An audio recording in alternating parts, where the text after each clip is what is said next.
Muy buenas tardes de nuevo, 5:38 de la tarde, continuamos en directo. Decía que íbamos a seguir tratando la literatura, en este caso, a través de una historia de superación al que nos acompaña Antonio Prieto. Antonio, muchas gracias por venir, porque además viene desde Sevilla, ¿no? Sí, me he pegado el viajecito desde allí, pero cada vez que vengo a Huelva me encanta y estoy aquí muy a gusto, así que encantado.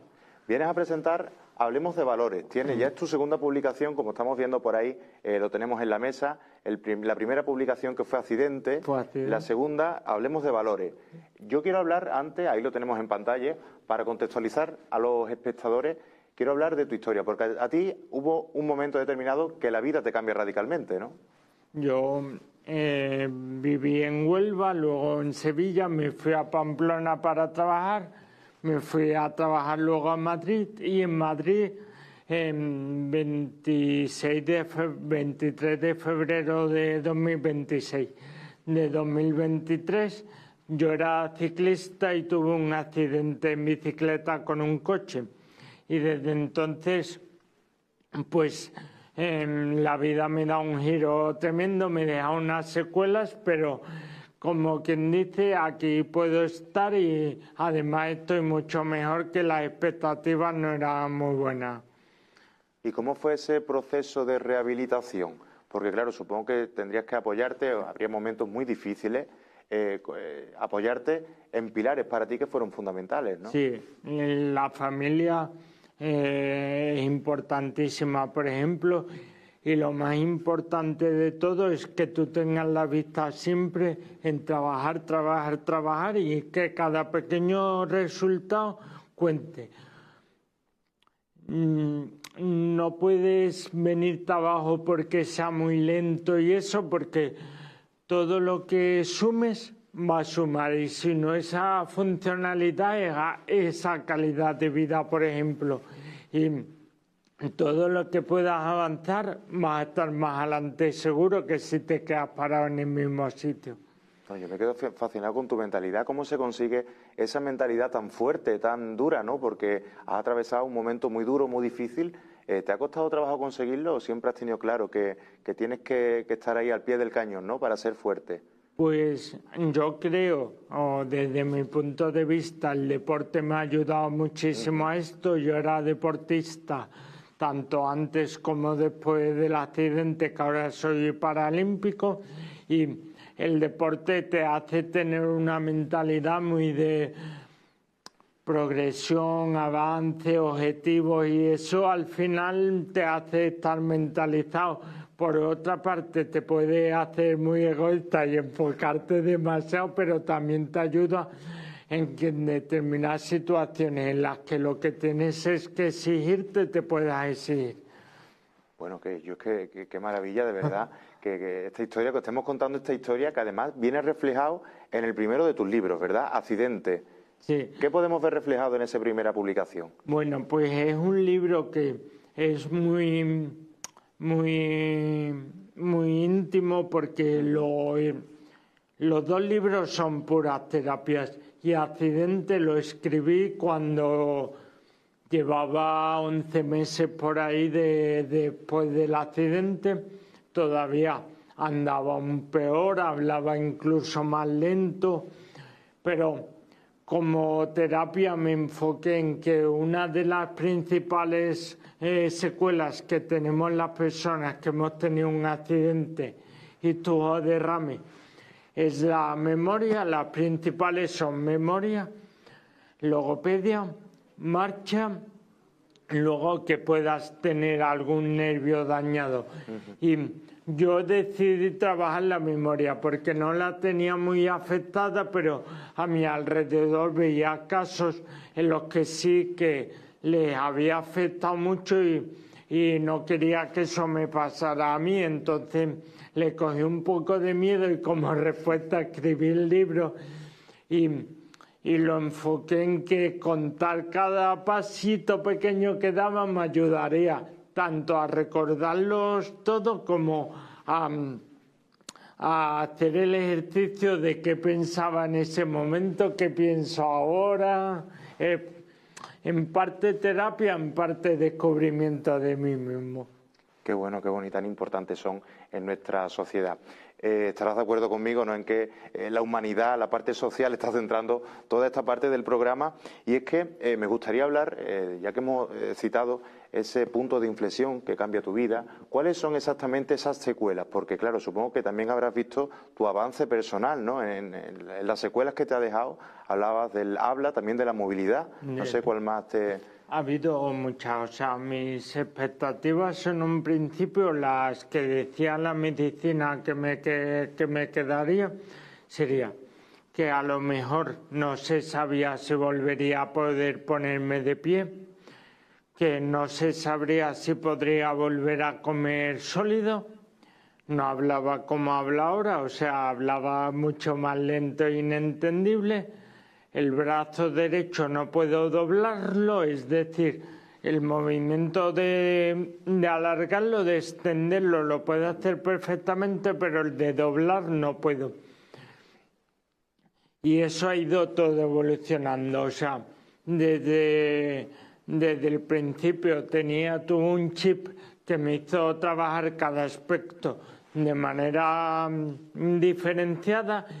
Y andando al principio, pues solo podía ponerme de pie 20 segundos, no aguantaba más. Claro, después de estar en coma casi un mes, los músculos habían dicho basta. Pero bueno, había salvado la peor secuela, que era que me hubiera muerto, y ahora solo quedaba trabajar en las cosas que tenía mi cuerpo secuelas. La primera fue andar, luego también estuve 60 días por ahí sin comer, que es la parte en la que tengo afectada el habla, es como tengo hemiplegia en el lado derecho, las cuerdas vocales me van a velocidades distintas en la izquierda y la derecha. Por eso no podía, aparte de hablar lento, no podía tampoco tragar bien, porque tenemos al fondo de la boca, donde conecta con la garganta, también conecta con el aparato respiratorio. Tenemos una valvulilla que se abre y cierra, y esa, como tenía la parálisis, no se controlaba bien. Entonces al principio no podía ni comer. Ya luego pude ir empezando a comer. Ahora como casi todo normal, menos el líquido menos sólido que hay, que es el agua. Andar, no ando bien, pero ando muchísimo, pues puedo... Que verás que has llegado por tu propio pie. Sí. Puedo, oye, aparte, por ejemplo, cuando voy a Madrid al médico, me hago el paso de la Castellana entero para arriba de Atocha, y son 10 kilómetros, o sea que no es poco. Y el brazo derecho todavía no tiene funcionalidad, pero ha habido muy poco avance, muy paulatino, que desde fuera no se nota nada, pero desde dentro tú sí lo notas. Tú notas como el músculo reacciona un poquito, y eso al final... si ves ese progreso, aunque sea mínimo, te da energía para saber que hasta dónde llegue, pero por lo menos va a llegar a más. Y ya se verá hasta dónde llega, pero seguro que es más que lo que hay ahora, lo que ha habido, que era mucho menos. Por cierto, hablando de Atocha, me gustaría también dar ánimos a todos esos familiares que también ellos indirectamente, pero también son víctimas del accidente, y a las personas también que tengamos un pensamiento hacia todas esas personas que no solo han fallecido, sino también las que están accidentadas, que ahora comienzan una pelea muy grande, muy larga, y cada ganancia es... O sea, desde el primer momento, tanto los familiares que están al lado como ellos, dependiendo de las secuelas, si son graves, que no se vengan abajo, que cada poquito que ganen, eso que ganen y se llevan, que se va a traducir en un futuro en más funcionalidad, más calidad de vida, eso siempre es positivo, y y es bueno para ellos, aunque ahora a la mitad no se darán cuenta, pero lo agradecerán en un futuro haber podido trabajar para mejorarlas. Bueno, yo es que no tengo más nada que añadir. Yo creo que con el testimonio, con el mensaje de Antonio, yo creo que esto recobrará fuerza, ¿no?, a seguir adelante, porque hay muchas personas que, como bien has dicho, ahora empiezan un proceso en el que, bueno, tú ya tienes, por desgracia, experiencia y que, bueno, les costará, ¿no? Aprovecho también para recordarle a los espectadores, que por supuesto los tenemos muy presentes, a los familiares de víctimas, a los afectados, por supuesto, por ese accidente ferroviario, que mañana ofreceremos en directo esa misa funeral que se llevará a cabo desde aquí, desde Huelva, en el Palacio de Deportes Carolina Marín, donde asistirán pues personalidades e instituciones pues a nivel nacional. Entre ellas pues destaca la presencia de sus majestades los reyes de España. Antonio, hablemos de valores. Esta segunda publicación, este segundo libro, ¿qué quieres tratar? ¿Qué quieres reflejar? ¿Cuánto tiempo te ha llevado? Porque además veo que es bastante gordo, es bastante denso, ¿eh? Pues me llevó, la verdad que no mucho. Cuando he hablado con algún escritor o editor me ha dicho, escribe más rápido que... ¿Cuánto tiempo más o menos? 8 meses por ahí. Madre mía. Y lo que hago, esto surge un poco de que... muchas veces hablamos de que en el mundo, en la sociedad o en la juventud no hay valores, pero no es así, sino que no los percibimos, no los captamos, no los entendemos y sobre todo no los animamos. Es decir, si lo único que hacemos para hablar de valores es criticar su falta, ¿cómo vamos a animar a que los haya? Y entonces un poco también fue de terapia, ya no tanto, esta vez no trabajé tanto la memoria, sino como conversaciones conmigo mismo de qué pensaba de cada valor. Y la verdad que es un libro en el que voy desgranando cada valor y aplico algunas, sería muy, no tendría nada de bien decir que es una enseñanza, pero bueno, aplico las enseñanzas que yo he obtenido de cómo trabajar cada valor para poder trabajarlo, tanto si eres padre con tus hijos como tú mismo. Muchas veces, incluso cuando crecemos, aunque seamos adultos, necesitamos revisar nuestros valores y reeducarlos o retrabajarlos. Incluso algún valor en un momento dado significa algo para nosotros y en otro momento significa algo totalmente distinto. Antonio, ¿puede ser entonces que haya una mezcla entre esa parte pedagógica, educativa y otra parte también reivindicativa? Porque has dicho que siempre, cuando hablamos de valores en los jóvenes, siempre pensamos en esa connotación negativa. Hay una parte muy reivindicativa de que esto lo aprendí trabajando, de lo que no hablas no existe. Entonces, esa frase también acompaña mucho, ¿verdad?, esta publicación. Cierto es. Entonces, si no hablamos de valores, ¿cómo vamos a notarlos? Y mucho más, te voy mucho más al cabo del asunto. Muchas veces hacemos cosas que, si analizamos las cosas, realmente ha sido movilizado por valores, solo que no destacamos que se haya producido por ese valor. Y si pensáramos más en qué valores moviliza lo que vemos a nuestro alrededor, pues haríamos que hubiera todavía más valores. ¿Y cuál es la importancia o qué es lo que más te enorgullece o preocupa en cuanto a la educación en valores, ahora que se habla mucho de la educación en valores? A mí sobre todo es que cada acto está movido por unos valores y ahora pueden ser unos valores totalmente distintos que hace 40 años y nuestro hacer no debe estar en decirle a los niños, no, pues esto lo tienes que hacer generosamente, solidariamente. Si tú le dices al niño el concepto en sí, no lo va a interiorizar. Hazle interiorizarlo a través de actos que representen ese valor. Si alguien, en lugar de decirle a alguien tienes que ser generoso, le hace sentir. Lo que siente una persona cuando compartes en el recreo el bocadillo, vas a conseguir que gane más en generosidad que si le dices directamente tienes que ser generoso. Yo te puedo decir que estás dando ahora mismo una clase magistral de pedagogía, una clase magistral de superación, de vida. Además, me comentaban fuera de cámara antes de comenzar, en la estancia de publicidad, que siempre esa parte pedagógica está presente en todas las presentaciones, ¿verdad?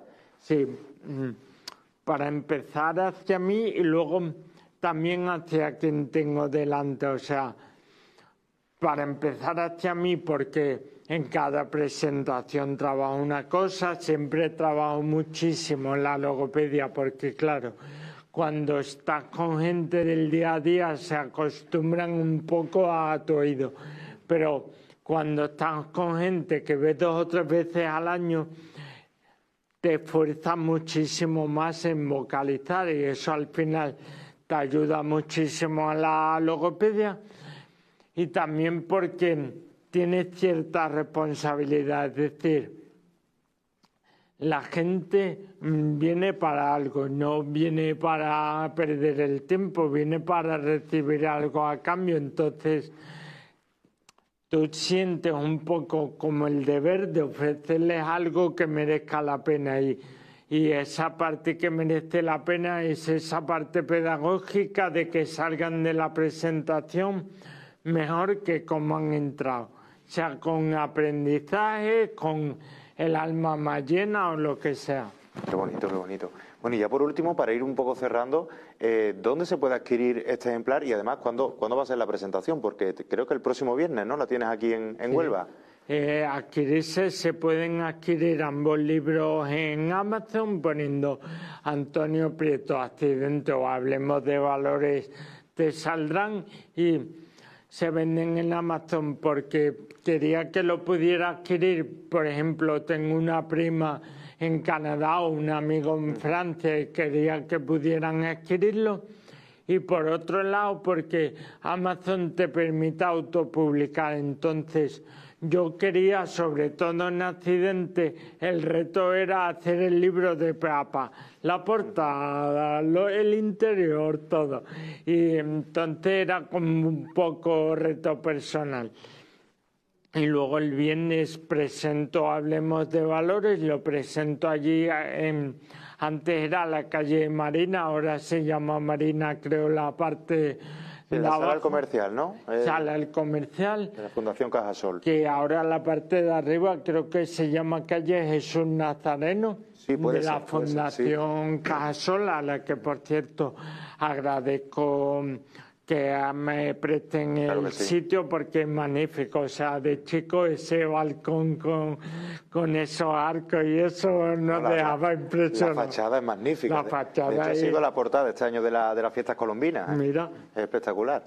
Y aparte de Cajasol, también a la Universidad de Huelva, a Ismael, que es mi tío, que es también capataz de aquí, o del equipo de capataces de aquí de la cena, y siempre que le pido presentarme me dice que sí, el Ayuntamiento de Huelva, que también colabora, todo ello. Muchas personas que colaboran y que, bueno, ayudan de alguna manera a que todo esto salga adelante. Antonio, te tengo que dar las gracias no solo por venir otra vez, sino por darnos esta clase de vida, esta clase de superación, esta clase de pedagogía, esta clase de enseñanza, esta clase de valores, y yo te lo agradezco mucho, de verdad. Además, me he fijado en algo, y es que durante toda la entrevista has estado con una sonrisa. Además se te ven los ojos, yo de verdad te lo agradezco mucho y ojalá esto sea un éxito y que la gente pues aplique esos valores que intenta de alguna manera trasladar a través de esta publicación y que todo el mundo los capte, ¿verdad? Pues muchas gracias a vosotros. No es la primera vez que me dices lo de la sonrisa, me la apunto. Eso es muy importante, tener la sonrisa siempre. Muy importante. Es muchísimo a la otra persona que tienes delante. Tenemos que sonreír más en este mundo porque no van a querer verte ni mirarte, ni vas a poder ofrecerle nada si no le sonríes y les miras con buenos ojos, y eso al final es importantísimo. Sí, me estoy dando cuenta, ahora más que nunca lo confirmo, que todo está aquí, que toda la fuerza tiene que estar aquí en la cabeza. Muchas gracias, Antonio. A ustedes. Bueno, fantástico el testimonio que nos acaba de regalar Antonio. Ya saben, en la presentación el próximo viernes, día 30, en la Sala del Comercial de la Fundación Cajasol, hablemos de valores de Antonio Prieto.